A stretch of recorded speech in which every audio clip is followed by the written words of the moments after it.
এবং নাহিদ তারা আমাদের খুব কাছের ছিলেন। আমরা একসাথে রাজপথে ছিলাম 2018 সাল থেকে আপনার 2024 সাল পর্যন্ত, শেখ হাসিনা না নামার আগ পর্যন্ত আমরা কিন্তু একসাথে রাজপথে আপনার আন্দোলন মিছিল মিটিং করেছি। আমরা তাদেরকে ভালোবাসি, আর তাদেরকে ক্ষমতার চেয়ার বসিয়েছি। কিন্তু এই নয় যে তারা আপনার টাকা লুটপাট করে বিদেশে পালিয়ে যাবে, কিংবা এই 6 মাসের মধ্যে তাদের যে স্বপ্ন ছিল বাংলাদেশকে আমাদের সাথে যে স্বপ্নগুলো শেয়ার করেছে, এই স্বপ্নগুলো কোনোটাই কিন্তু বাস্তবায়ন করা নাই।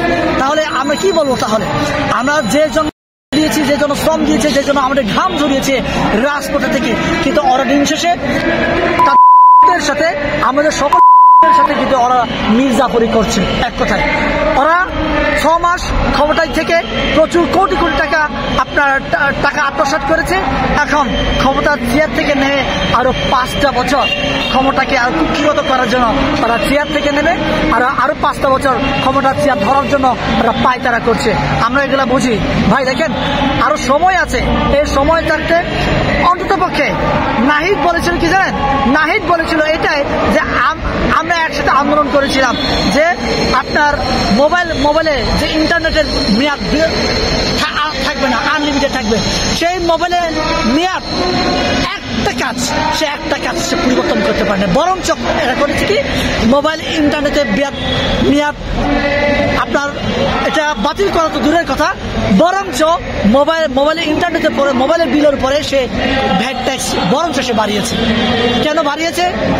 বাড়িয়েছে এই কারণে তার পরবর্তীতে ইলেকশন আছে, এই ইলেকশনে তার প্রচুর টাকা লাগবে এবং তাকে আরো 5টা বছরের জন্য তার ক্ষমতার চেয়ারটাকে কনফার্ম করতে হবে।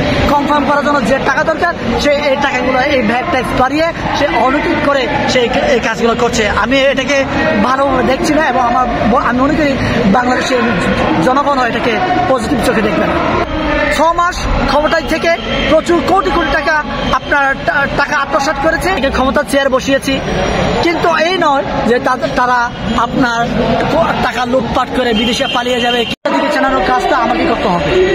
এই জন্য আমি ভেবেছি না, আমি তো চাকমারা তো একচ্ছত্রভাবে আমার এই পার্বত্য চট্টগ্রামে এরা আধিপত্য বিস্তার করছে এবং আমাদের এই পাহাড়কে ছাত্র জনতা জুলাই গণঅভ্যুত্থানে তারা দাঁত ভাঙা জবাব দিয়ে ফ্যাসিবাদকে বাংলাদেশ থেকে বিতাড়িত করেছে।